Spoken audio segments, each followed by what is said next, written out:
किसान भाइयों, आखिर क्यों मंडी में सोने के भाव बिक रहा है प्याज? जी हाँ, हमारे यहाँ पर कांदा इसे बोला जाता है और इसका भाव आसमान छूते हुए नज़र आ रहा है। लेकिन इसके पीछे आखिर कारण क्या हो सकता है? किसान भाइयों, आज के समय में हर किसान जिसने की प्याज की बुआई की थी और कटाई करके मंडी ले गया है, उसको अच्छा दाम मिल रहा है, जिसके कारण आज के समय का किसान बहुत खुश है प्याज की फसल लगा के। लेकिन वहीं पर अगर देखा जाए, जो भाई लाल प्याज की फसल लगाने का सोच रहे थे, लेकिन किसी कारणवश या फिर डर के मारे कि भैया खर्चा लग जाएगा, भाव नहीं मिलेगा, इस कारणवश उन्होंने नहीं लगाई और अब पछता रहे हैं। तो किसान भाइयों, प्याज एक ऐसी फसल है जो कि अगर चल जाए तो चांद तक, और नहीं चले तो भैया आपकी गाड़ी का खर्च भी नहीं निकल पाता जो आप मंडी तक लेके जाते हो।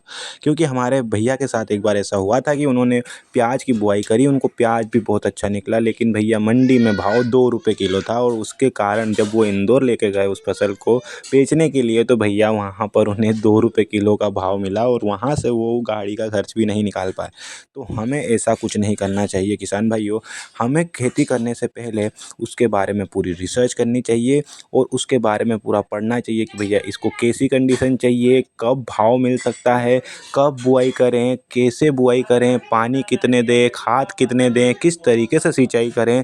इन सब पहलुओं पर ध्यान रखना चाहिए। अगर इनका ध्यान रख लिया तो आपकी फसल, या फिर प्याज की हो, मिर्ची की हो, धनिया की हो, कोई भी फसल हो, इन 5 चीज़ों का ध्यान आप अगर रख लेते हो ना, तो आपकी फसल कहीं पर भी ख़राब नहीं हो सकती। तो किसान भाइयों, मैं आपको प्याज की फसल किसान भाइयों, जब भी आप प्याज की फसल बोएं तो इन बातों का ध्यान ज़रूर रखें।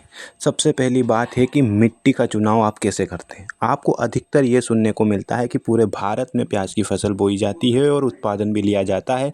भारत में हर तरीके की मिट्टी पाई जाती है, लाल, पीली, हरी, नीली, हर तरीके की मिट्टी आपको देखने को मिलती है पूरे भारत में। लेकिन आपको जब ये सोचना चाहिए कि भैया प्याज एक ऐसी फसल है, कंद वर्गीय फसल है, जो कि मिट्टी के अंदर पाई जाती है, तो आपको ऐसी मिट्टी का चुनाव करना चाहिए जो कि भुरभुरी हो, जिसमें जल धारण क्षमता बहुत कम हो।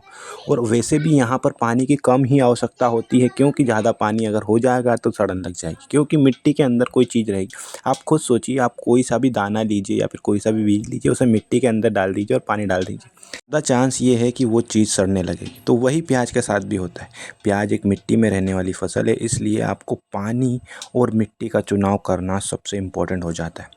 किसान भाइयों, जब जब भी आप प्याज की फसल के बारे में सोचते हैं, तो आपको ये लगता है कि भैया बहुत आसानी से ये फसल निकल आएगी, ज़्यादा समय भी नहीं लगेगा। जैसे कि यूट्यूब पर वीडियोस अवेलेबल भी हैं, जहाँ पर आपको बताया जाता है कि भैया 40 दिन में, 70 दिन में, 120 दिन में ये फसल आ जाती है। तो मैं आपको प्याज के आने का सही समय बताता हूँ, जो कि है 80 दिनों का। जी हाँ किसान भाइयों, 80 दिनों में ये फसल आपके घर पहुँच जाती है, अगर आप इसका सही तरीके से ध्यान रखें तो। तो किसान भाइयों, आज के इस वीडियो में इतना ही ज्ञान था कि भैया 2 चीज़ें इम्पोर्टेंट है, एक तो पानी और एक तो मिट्टी।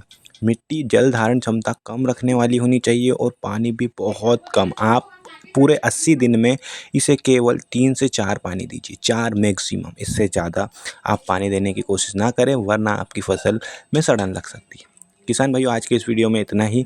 अगर आपको हमारा ये वीडियो ज़रा भी पसंद आया है तो इसे लाइक, शेयर और सब्सक्राइब करना बिल्कुल ना भूलें। धन्यवाद किसान भाई।